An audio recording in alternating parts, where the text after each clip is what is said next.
program is part of the Perspectives on Science and History series, which is a partnership of the Academy of Science St. Louis and the Missouri History. I'd like to introduce the speaker for tonight. Dr. Jana Hawley was named Professor and Department Chair for Textiles and Apparel Management at the University of Missouri in 2010. She earned her Ph.D. at the University of Missouri and her Master's from Oklahoma State University in Clothing and Textiles. She's been on the faculty at Indiana University, the University of North Texas, and the University of Missouri. She is a Hers Bryn Mawr Fellow, a Fulbright Scholar to India, a Global Scholar to Thailand, and is on the Chancellor's Committees for Entrepreneurship and for Social Responsibility. Her areas of expertise include sustainability, textile recycling, service learning, and global initiatives. Dr. Hawley's vision led textiles and apparel management students and faculty to work on sustainability, fair trade organizations, and textile recycling initiatives that support women's economic cooperatives, particularly with women in rural India. Jana's work in sustainability has gained her international recognition, and she has delivered keynote addresses in Korea, Indonesia, and Greece, and she was telling me a minute ago about her upcoming international lineup, so I know she's a busy lady and traveling all over to share her expertise. She also serves as a consultant for Walmart Corporate on their sustainability initiatives. So on behalf of the Missouri History Museum and the Academy of Science St. Louis, please join me in welcoming Dr. Jana Hawley.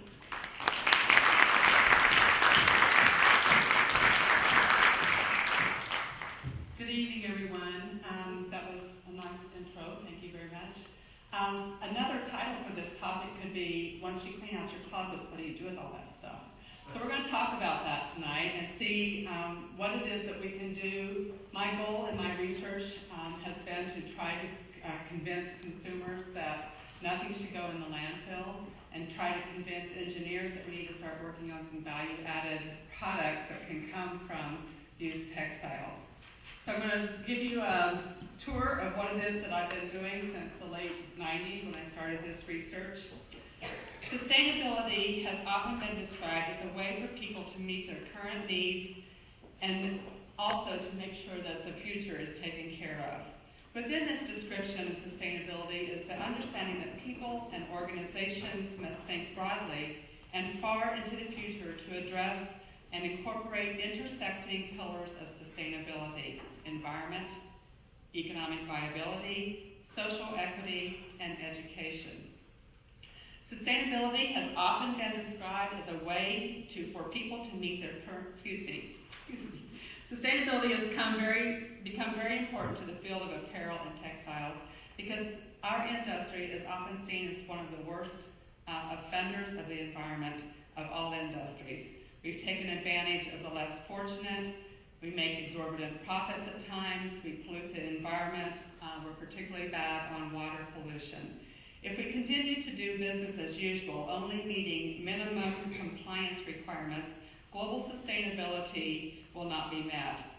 Instead, companies must aim toward what John Elkington calls the triple bottom line, with attention to economic, environment, and social aspects of a company. In Elkington's framework, a whole set of values are presented that companies must address in order to minimize any harm done from their business activities, meanwhile creating economic, social, and environmental value. The apparel and textile industry, as I said, is one of the worst offenders.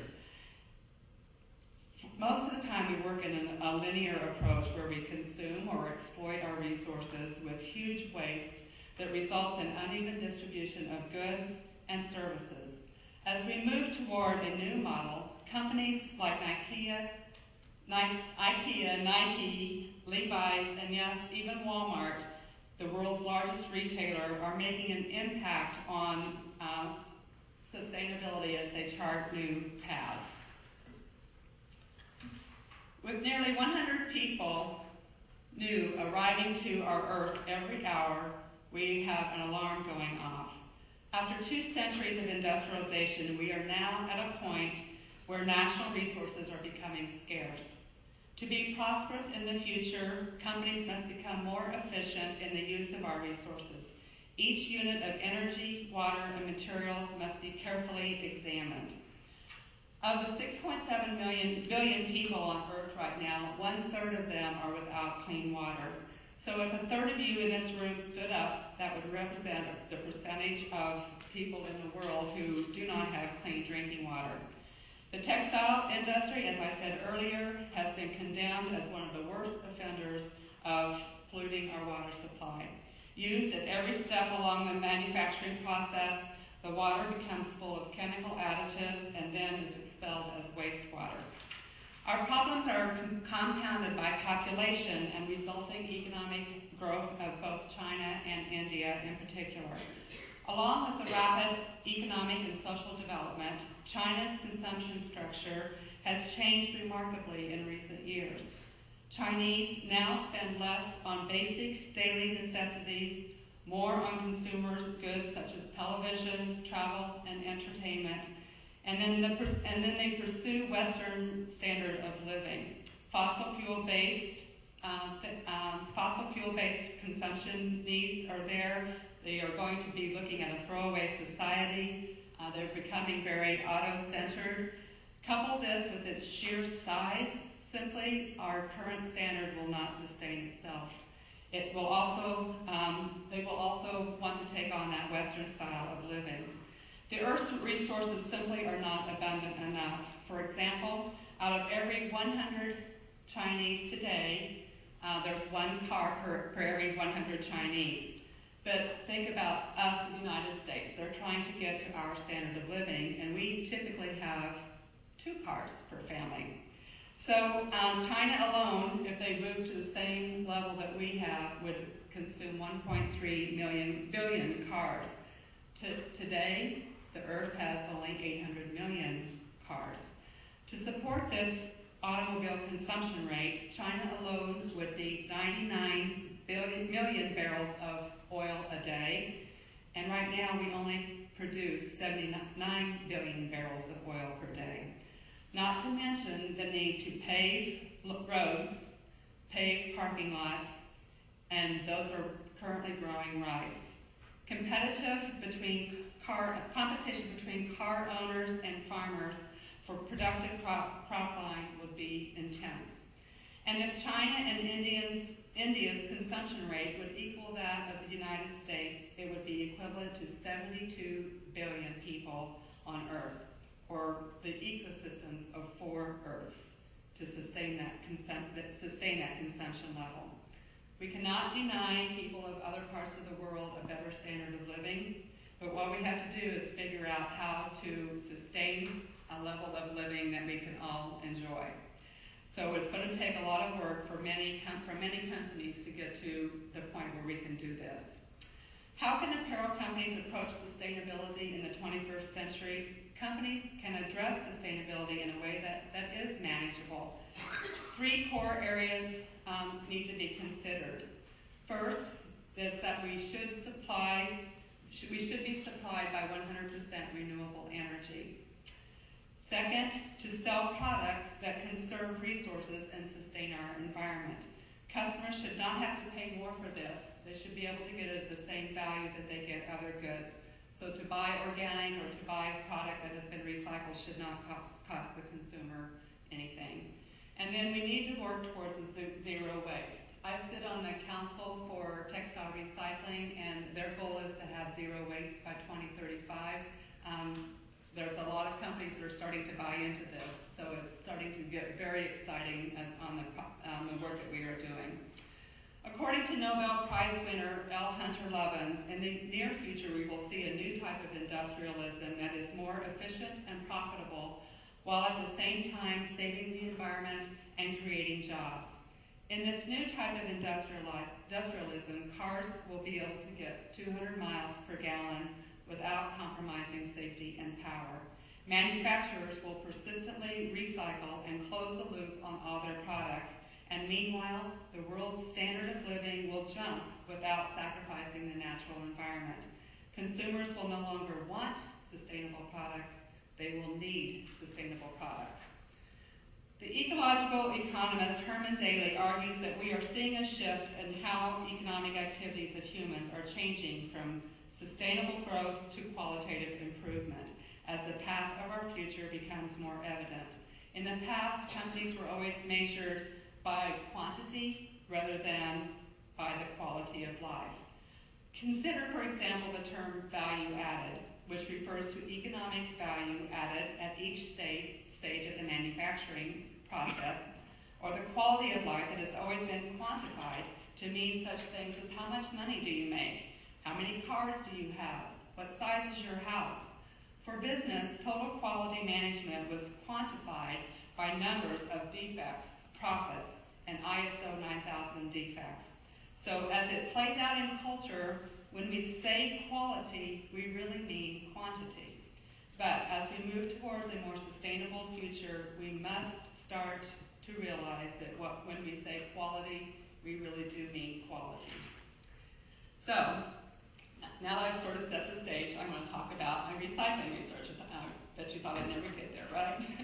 So, although textiles seldom earn a category of their own in solid waste management data, the Fiber Economics Bureau has reported that the per capita consumption of fiber in the United States is 83.9 pounds per year, with 40 pounds per capita going into landfills. So can you imagine that we actually purchase 83.9 pounds per person of fiber a year? But a recent report says that China has just surpassed us. And we think of China as not having the same consumption level that we do, but if they are now consuming more than 83.9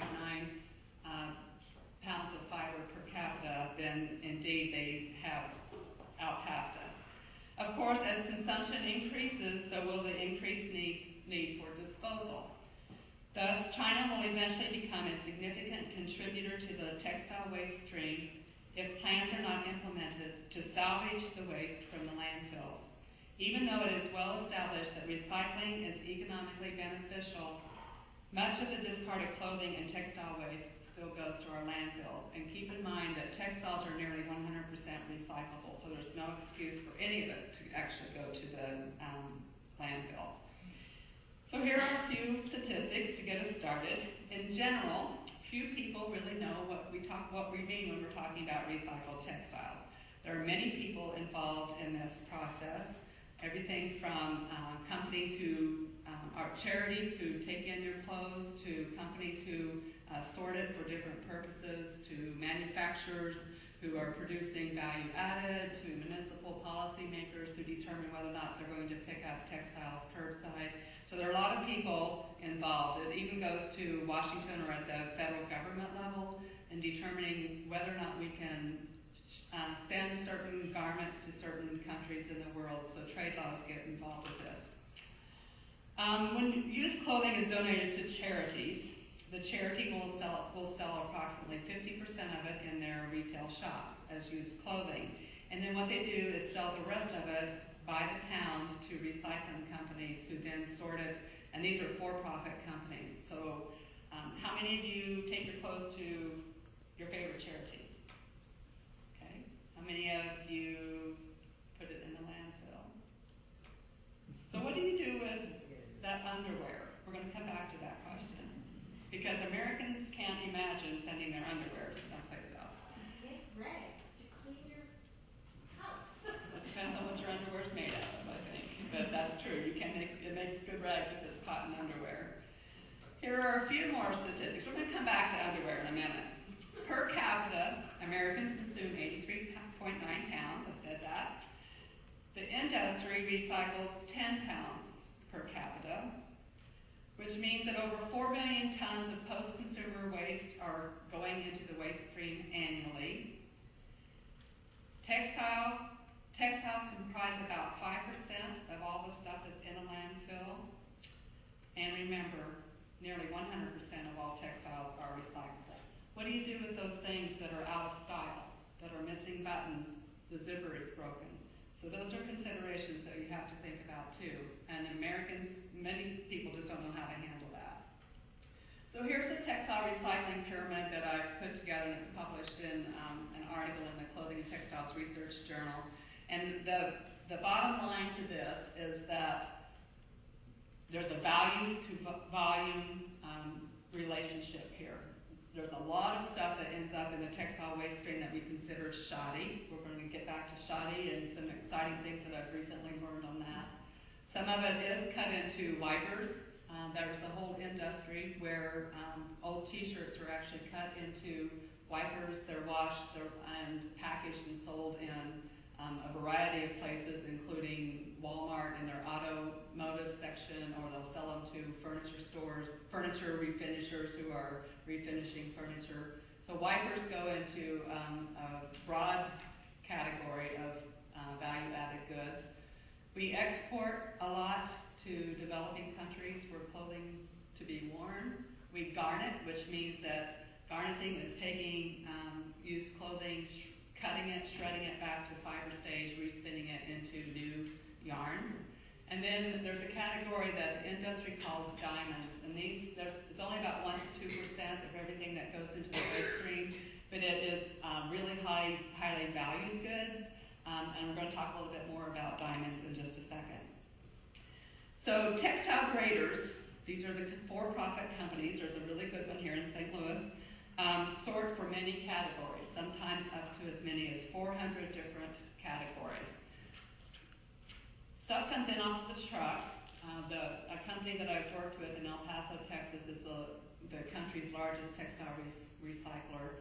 They get a semi-load a day in El Paso. And this company actually used to be located in Kansas City, and they relocated to El Paso. And in just a minute, I'll explain why they did that. But it comes in and goes onto a conveyor belt, and the new employees are the ones that do what's called the rough sorts, where they'll pull off the shower curtains that shouldn't be on the textile list. They will pull off the heavy coats. They will pull off blankets, things that are considered a rough sort. It's very obvious to see what it is, and they pull it off the conveyor belt and get it ready to send into other categories. And then as it goes down the conveyor belt, more and more trained sorters are picking off of the conveyor, and the one in El Paso actually has a vintage, in the vintage division, the guy owns or has a degree in fine arts, a master's degree in fine arts, and he watches trends constantly that are happening around the world. And he notices, for example, that there's this trend coming up on 1950s bowling shirts, so they're watching the conveyor belts all the time. So it's his job to teach the people working the conveyor belts what it is that they're pulling for trends, which ends up in that diamond section. So there are many different categories that will end there. Some of them are truly vintage pieces. Some of them are Harley-Davidson pieces, and I'll explain in just a little bit more about that. So when they buy it from the charities, when these for-profit companies buy it from the charities, they pay about 2 to 6 cents a pound to the charities, and then once it goes off, gets sorted like in the clothing exports section, that would get sold in Africa, for example, for about $2 a pound. So that's about what the profit margin is. And there are a lot of companies who think that they can get involved in the textile recycling business, especially the export business.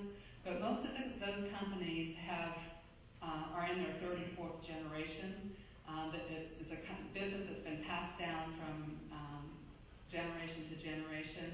And the relationships that they've established in developing countries with the trade brokers that are bringing the goods in are very difficult to establish. So it's difficult for a new company to get started in the textile recycling business. So we're going to talk first about shoddy. Shoddy is all the parts of the goods that are not worth anything else. So that out of fashion or missing button or broken zipper may end up in the shoddy category. Now, if it's a really cool piece and it's got a broken zipper, they will actually send that out to remakers who will fix the broken zipper and send it then into the vintage market. So if it's stained, if it is doesn't seem usable, you should still send it to your favorite charity. And I have people call me all the time saying, I sent all my good things to the charity, now what do I do with all my other stuff? The pipeline is, you send it to your charity, and the charities are constantly sending it out to the for-profit companies like the one here in St. Louis.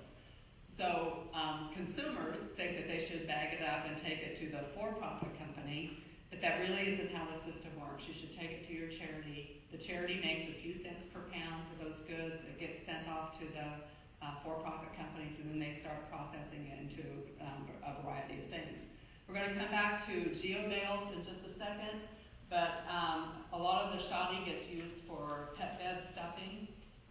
They sometimes will use it for cement fill. Sometimes, if it's a certain fiber category, they will mix it with polyresins, and dashboards of cars are sometimes have fiber mixed in with it because they have found that on impact in an auto accident, if it's got textile fiber in it, it's less likely to shatter and get into someone's face, for example. They're making pencils out of shoddy. They mix it with a resin, and instead of having a wood pencil, what they have is pencils made out of shoddy. So that it gets used for a variety of reasons. And at the end of my talk, I will show you some data that I collected this summer with shoddy goods. In Europe, it gets pelletized and burned as fuel. Kelly remains here in St. Louis, and I worked on a project where we were testing the BTUs and the emissions from used textiles, and thought we were going to be able to use it as fuel at the University of Missouri. But most U.S.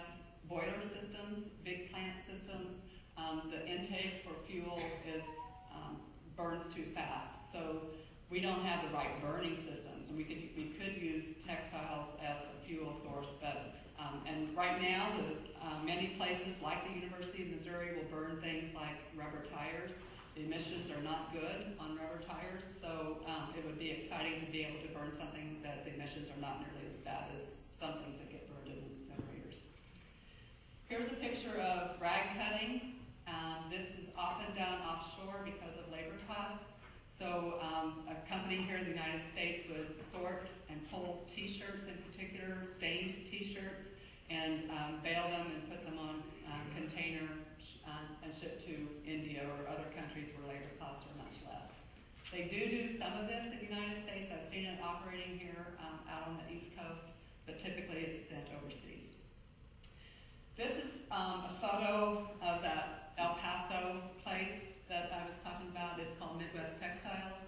Midwest because it, like I said, initially started in Kansas City.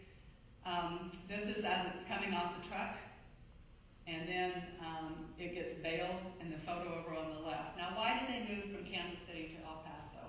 Well, the United States, because of our trade laws, we cannot ship goods into Mexico. Used clothing, Mexico is one place where we cannot ship used clothing. So on Wednesdays, they have a big overhead door. Their company sits exactly on the U.S. border, and they open the door, and there's a line forever of Mexicans coming with brown paper bags into their facility to pick up clothes to take back to the United States, or back to Mexico. So we can't ship them there, but they can come and get them and take them back. So that's how clothes are sent into Mexico. And then this bottom left picture is a company in Dallas called Redenim, and they actually remake clothes and send them out to places like Urban Outfitters. So that's one of their biggest clients. I was in Prato, Italy. I'm going to back up just a second. So look at all the stuff, just tons and tons of stuff. It seems overwhelming if you are in any U.S. facility. It's just, and when we get ready to bale it, we just throw it into a big baling machine, and there you are baling at 600 to 1,000 pound bales. Now, Americans are big consumers. We consume a lot of fast fashion. We consume 83.9 pounds a year. So it's difficult to manage all that at the end of the process when it hits these companies.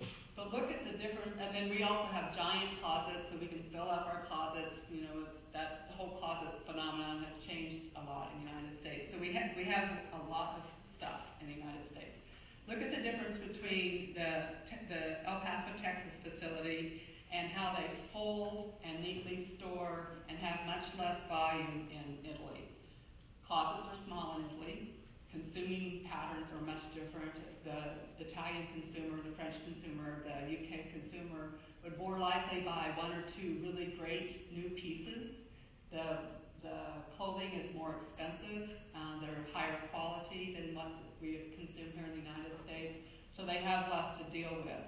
The U.S. tends to ship our goods to South America, Central America, and Africa. In Europe, they tend to ship their exported used clothing into the former Balkan nations, former Russian nations. Another picture in Italy. And as I was in India recently, I happened to be in Delhi when they were unloading some used textiles from the United States, and they would bust open the bales and start selling them right there on the street. So this is a photo of it in India. Very similar in Greece. We think of Greece as being more developed, but currently they have economic challenges, and used clothing is getting sold on the streets in Athens. And then when it goes to Africa, it's called Mintumba. Mintumba it has different words with different tribes. In Haiti, it actually translates to dead white man's clothing. So why would they call it dead white man's clothing? They can't imagine anyone getting rid of their clothes unless they die. They don't have that consuming power that we have. So why would you get rid of clothes? So in their head, it's not coming to Haiti until the person died, and then they send the clothes away. So the translation is dead white man's clothing. Because we cannot ship to every nation, what happens is that the brokers in the countries where we can ship have become very wealthy, in Africa, for example. And the brokers or the agents then ship by underground markets into countries that the U.S. cannot ship. The reason that they say we cannot ship is because our clothes are contaminated and it will bring infestation into their country. We're getting ready to start a bio project on this where we actually test samples of used clothing to see what kinds of bio problems there are to overrule this contamination argument that they have. But the truth is, it's more about impacting their fledgling textile and apparel manufacturing industries for new garments. The challenge with that is that the workers in the factories in Zimbabwe, for example, are working to produce clothing for China. China has gotten so expensive now for labor that by Chinese standards, they're looking for cheap labor, and Africa is where they are going to do this. So the workers in the factories in Africa are not producing for themselves, they're producing for mostly the Chinese market, and they're not making enough money to be able to buy textiles from their country, which are beautiful textiles, and traditional dress. So at 10 cents or 40 cents a garment, they can't afford to wear clothing. The sad part is that a lot of traditional dress is going by the wayside. The other interesting thing is that in traditional countries around the world where traditional dress is still worn, India, for example, it is the women who cling to the traditional dress longer than the men. But if you think about what we have to ship out, it's mostly women's clothing. Women turn over their fashion items more than men. So we have a plethora of used women's clothing, and we don't have enough men's clothing, and we don't have hardly any underwear. So, even though by American standards we would probably not wear someone else's underwear, there's a huge need for it in really poor countries in our world. And when when the sorters in the United States sort, they sort a category of undergarments, and it brings a higher price than any other category, because that's how desperate they are for underwear to wear. So, next time you think about throwing that in the trash or making a rag out of it, keep in mind that people in the world do need it. So it's just the American standard that we're attaching to that.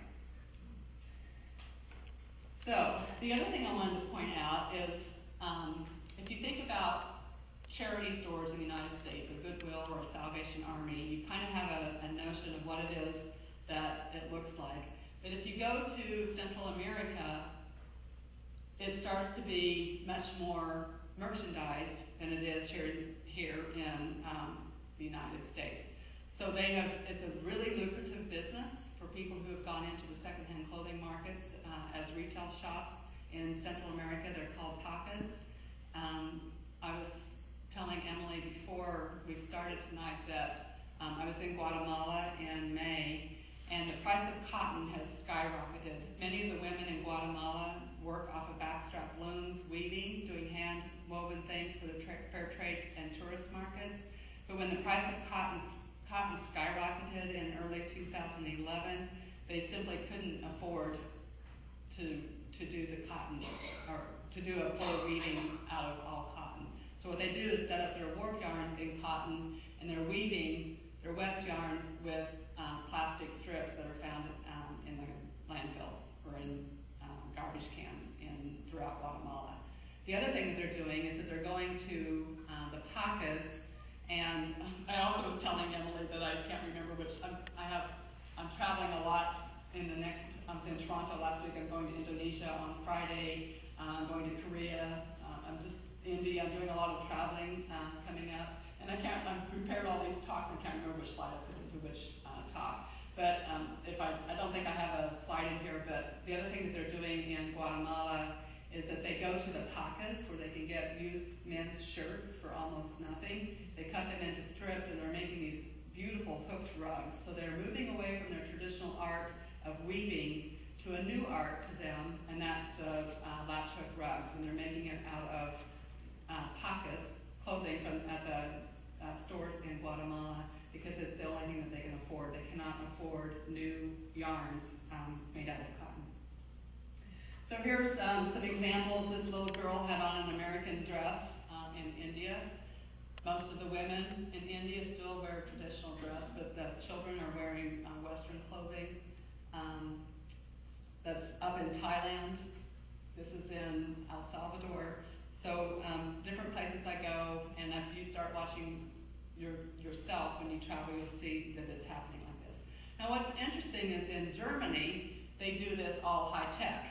If you can think about what's happening with Germany, they have a lot of investment in machinery. So Germany has sorting bins. It's all either robotics or they've moved past the point where they have conveyor belts mounted from the ceiling. So it's much more sophisticated than what we do in the United States. So it's Germany. Down here is in Prato, Italy, and then over in El Paso again.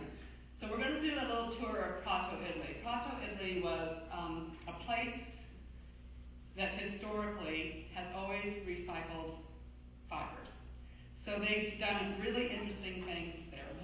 Excuse me, got to do a couple more slides in German. This is much more sophisticated in Germany. Don't forget that you can also recycle your shoes. Yes, question? No? Okay. So one hint about recycling your shoes, try to figure out how to hook them together before you send them to your favorite charity. Either buckle the buckles, tie the laces, put them in a bag and a grocery bag and tie the knot. Put duct tape around them so they can end up staying as pairs. If they get separated from each other, it's a huge job to try to find mates to each other.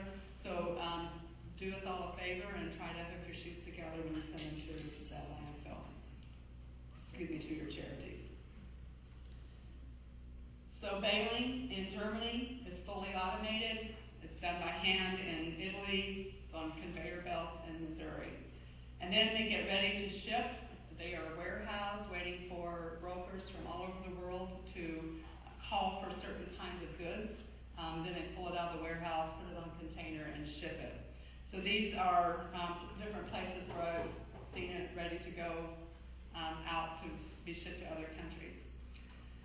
So now I'm going to talk about garneting, and we'll get into this Prato, Italy in just a minute. The process of garneting is when they tear the fibers up and get it from fabric back to fiber stage. And by doing that, then they are able to respin it. So here we are in Prato, Italy. This gentleman on your right is Querci Umberto, and he is a broker. His job is to find find the goods wherever they happen to be in the world that have been sorted for this process. And at this factory, they make blankets. So what happens is that they will order sweaters. The companies in the United States or in other parts of Europe may have sorted the sweaters by fiber type. So there will be a bale of cotton sweaters, a bale of acrylic sweaters, a bale of wool sweaters, a bale of cashmere sweaters. And then when it hits Prato, they open up the bales and start sorting by color. So each of those different fiber categories will bring a different price in the market. Of course, cashmere is bringing a much higher price. Lamb's wool brings better price than acrylic. Acrylic's the worst. It doesn't have much value, but they are doing something with it.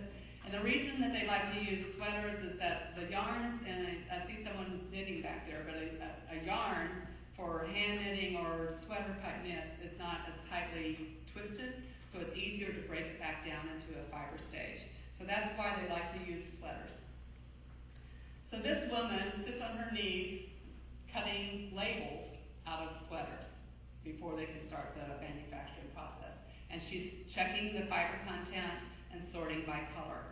So what do they do with all those labels, and why do they need to cut the label out? You may have a guess? Synthetic fiber usually. Okay, it's usually a different fiber, synthetic, probably rayon, and that does not work in the garneting process. It's also more tightly woven, so that doesn't work in the garneting process. So they don't throw them away, they bag them actually, and then they find another use for recycling all those labels. So the woman at the left, she's not cutting off buttons, she's not cutting out zippers, she's only dealing with the label at this point. So then it gets baled by color and is held in warehouse until they get ready to do a certain process, the next step after this. So what happens is that on this particular day, they were making yellow, red, orange, and white blankets, stadium blankets. And this guy was getting ready to throw sweaters into a chopping machine and starts chopping it down into smaller pieces. And then they run these fibers through these big drums. And the initial drums have big claw hooks on it. And the claw hooks are starting to pull that fiber and break it down into the smaller set. Now, I have arrows pointing at all the buttons. It's able to pull the buttons out, and that's why that woman doesn't have to cut the buttons off. When she's sitting on her knees, she only deals with the label. So the equipment can actually pull the buttons out of the process. They hope to catch it at that drum stage, but here's an example of a button that did not get caught on the drum, and so now it's going on down the equipment. But it's sort of, I'm a farm girl from Kansas, so I sort of understand this process. It's kind of like a combine for wheat harvesting. So it gets all of the junk out and gives us the good stuff at the end. Then it goes into a big blower system that fluffs all the fiber after it's been broken down into the fiber stage. It's spun out into a web. Then that is then baled again, waiting for the next process. So they have to keep baling and putting it back in the warehouse. Then once they start to decide the colors that they're making, they spin it into yarns with traditional spinning equipment, wrap it onto a warp beam, so now you can see that they're going to be making blankets in this colorway.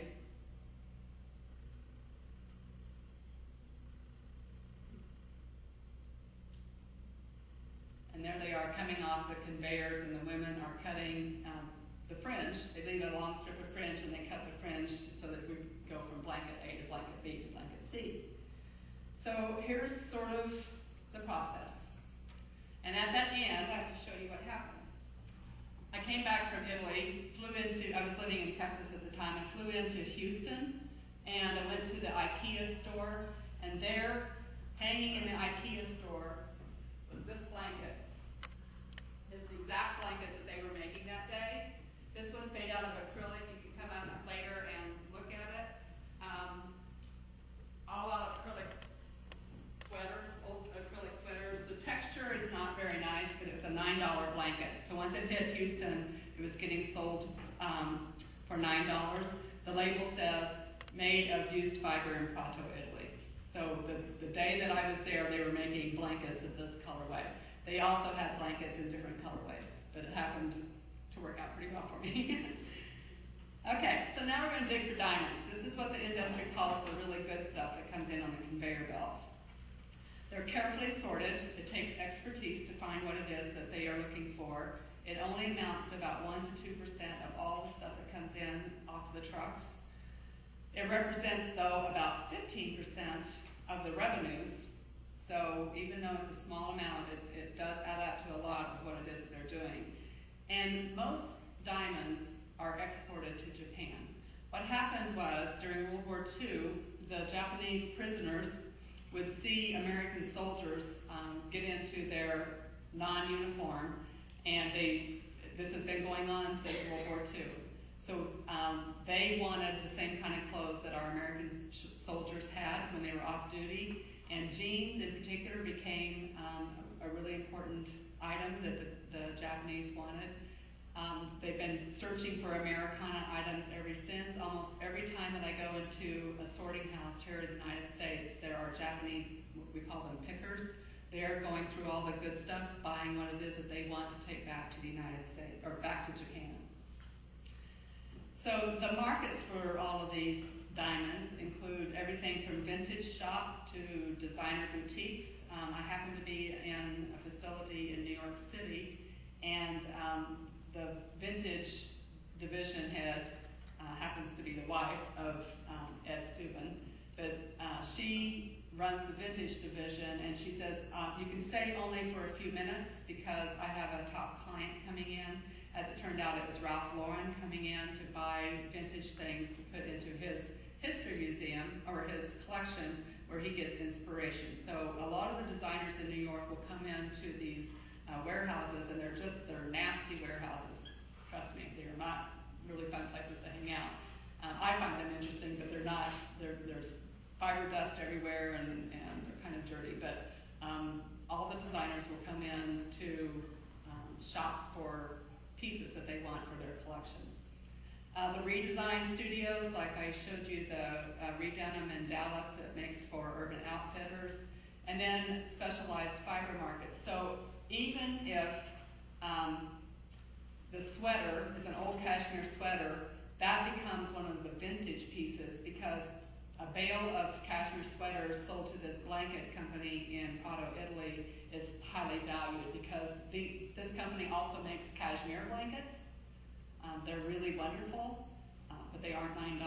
So there's a big difference on what it is that you're getting. Other examples of items that they might sort for include anything Harley-Davidson, partly because we want it here in the United States, but also because the Japanese market very much wants it. The 50s bowling shirts, Levi's, and I show it with a capital E, because if you happen to have a pair of Levi's that have a tag that has capital L, capital E, lowercase VIS, you have a collector's item. There was a mistake that Levi's made several years ago, and their pants went out, their jeans went out with the wrong tags on it, and those have since become collector's items. And I happen to be at Remains here in St. Louis, working with Kelly Stewart, who's one of the owners, and there was a big barrel of jeans, and he says, see that barrel of jeans? That's going to pay for my children's college education. There was one company who found a pair of collectible jeans, and they sold for $18,000 on the Paris auction market. Levi's bought a pair of old gold mining jeans for $44,000 on the market. So you might want to go home and check your closets to see if you have any LE, capital LE, VIS, because they are collectible. And then there are many other companies that have collectible jeans out there too. Boy Scout uniforms, that's a special category that they pull for. Boy Scouts, a lot of children can't afford the uniforms, so it's an opportunity to pull and get a higher value from the school uniforms is another category. So here's a lower center picture is some of the Japanese pickers that I happen to see. A company might pull all plaids because plaids are trendy. Furs, something that would get pulled into the special category. Now, if you Google vintage, you come up with 9 million hits. So vintage is really hot on the internet. It's a good way to sell collectible pieces. You can find them on eBay. So vintage clothing is really high value goods that many companies are searching for. Okay, so this summer I decided to go out and learn some more, and partly because I was asked to write a chapter for a book that's getting published in the UK about value added. Now, sorting things and shipping them to the various categories, like used t-shirts to Africa, or the other thing that's really popular in Africa are men's suits, because people are starting to get into the business world in Africa, so that's a real highly valued item. Concert t-shirts are really highly valued, so there's all kinds of categories, and they ship to these markets. But that shoddy, I'm going to step back to shoddy again, because the shoddy has been a problem that we've tried to get engineers interested in looking at what it is that shoddy can do, what it is that we can do with shoddy to make it value added. So this summer, I went to Hutchinson, Kansas, to the correctional facility. They recycle mattresses. Mattresses are a particular problem because they're bulky, they take up a lot of space. Once they're done at hotels, etc., dormitories, what is it that we do with these mattresses? So in Hutchinson, Kansas, the inmates have been very entrepreneurial, and they've got it down to almost 100% zero waste that they are doing, from ripping open old mattresses and doing things with it. So that's the picture that starts here on the left, and I'm going to come back to some other photos in just a second. In South Carolina, that center picture, or the one on the left, second one, is shoddy that has been garneted at Lee Fibers in South Carolina. Lee Fibers is the largest recycling facility in the country as far as fiber goes. The one in El Paso is the largest as far as clothing goes. But Lee Fibers will buy waste from the inmates in Hutchinson. The inmates get 60 cents an hour to rip open these mattresses and break them down into component parts.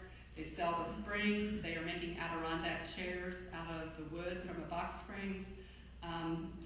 The fabric on the outside, they have a contract with the Humane Society, and they're taking the foam pad right underneath the fabric, and in the sewing factory at this prison, they are making pet cage pads for the Humane Society. So that's how that is getting extended.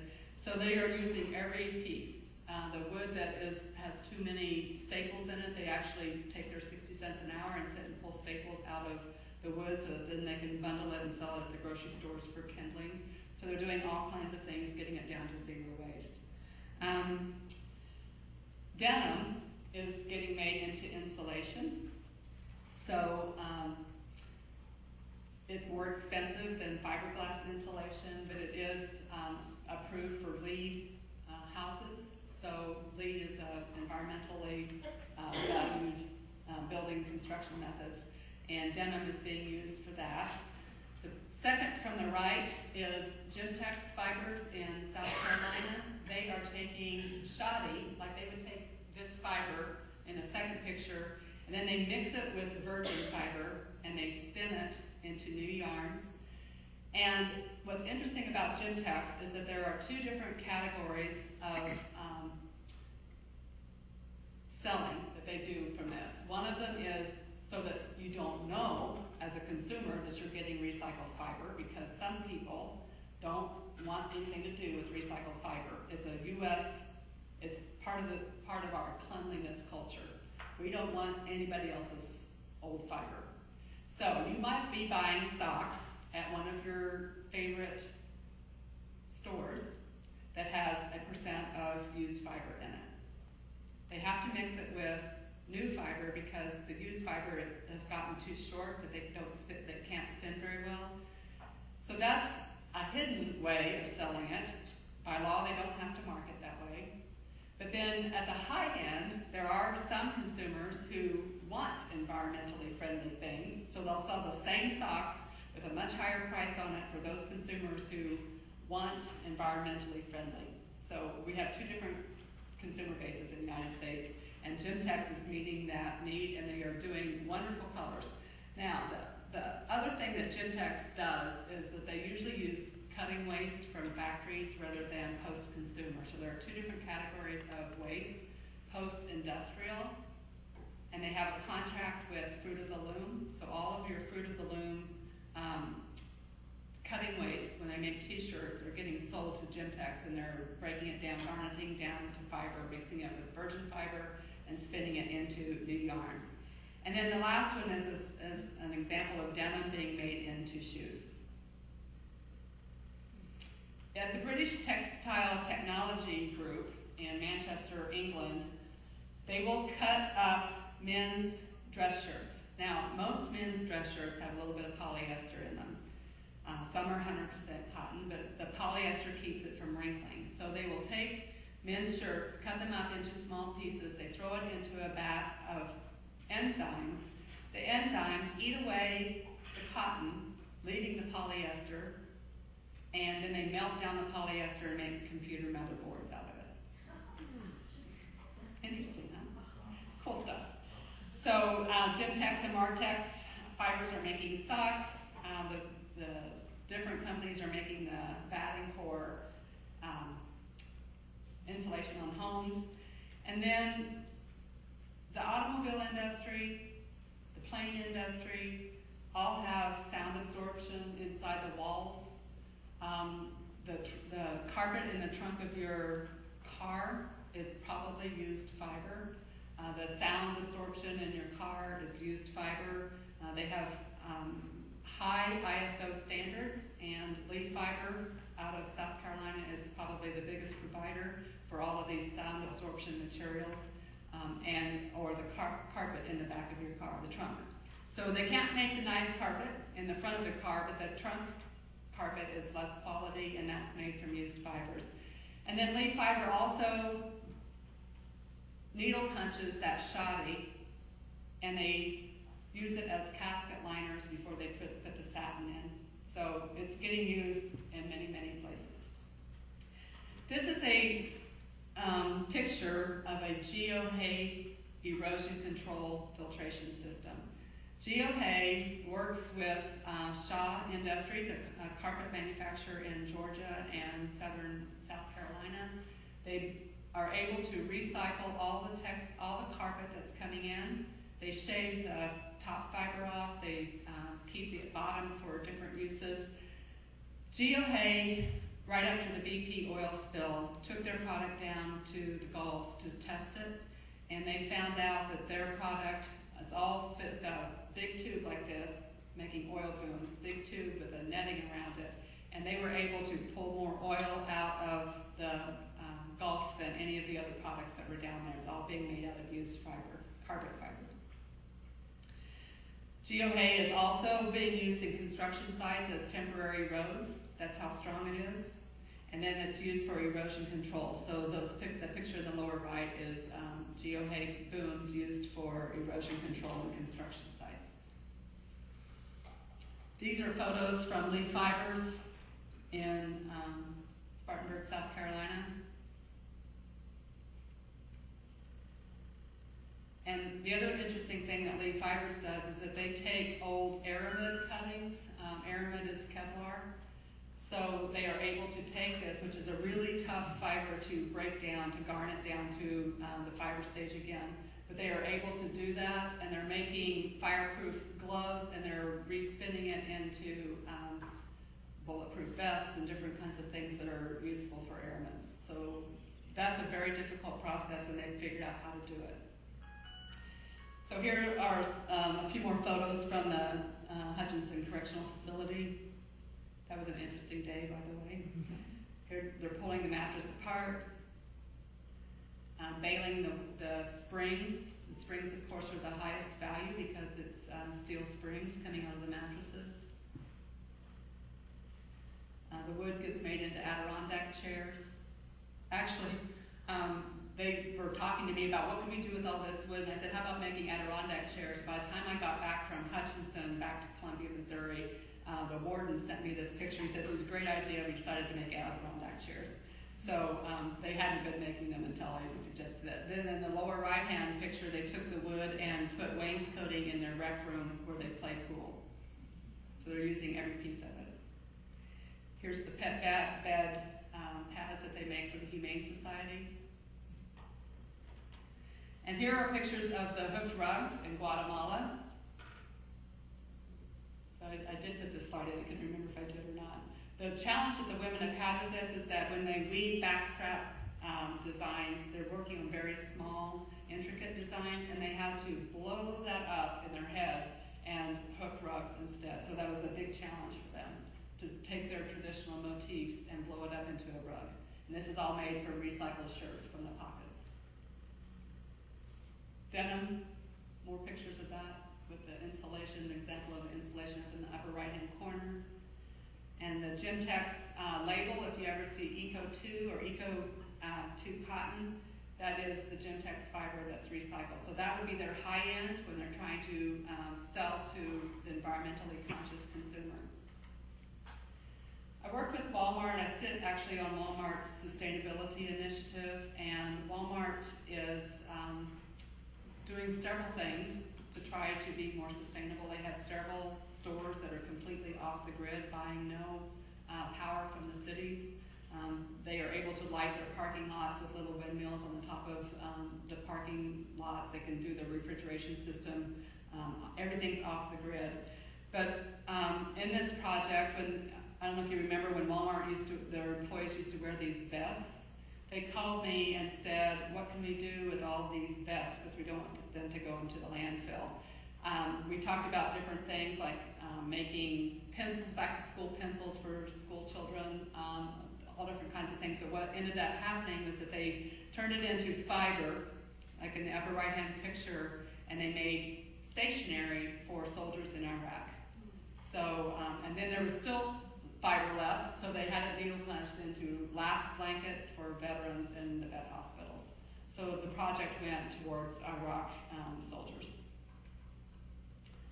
Nike does what's called the reuse a shoe, and what they do, if you donate your shoes back to Nike, they slice them into 3 component parts. They have a slicer that slices the top part of a shoe is fabric and leather. There's the cushiony inner sole and then the rubbery bottom sole. So they slice it into those 3 component parts and then they grind it. It's called Nike Grind.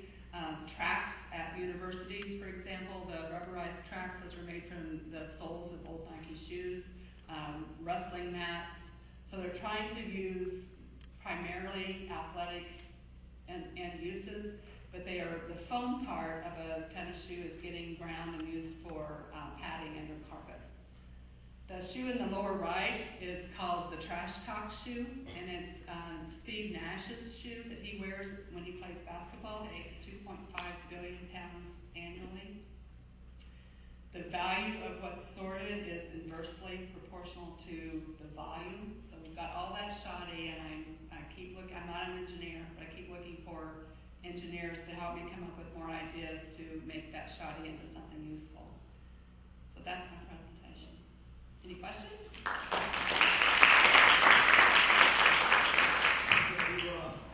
You mentioned carpet. Touched on with it. How about used carpeting? Is that recyclable? Yes. Shaw or Mohawk or Mannington, those people down in Dalton, Georgia. Yes. There's an organization called Carpet Recovery that's setting up locations around the country because it's not logistically feasible for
start working on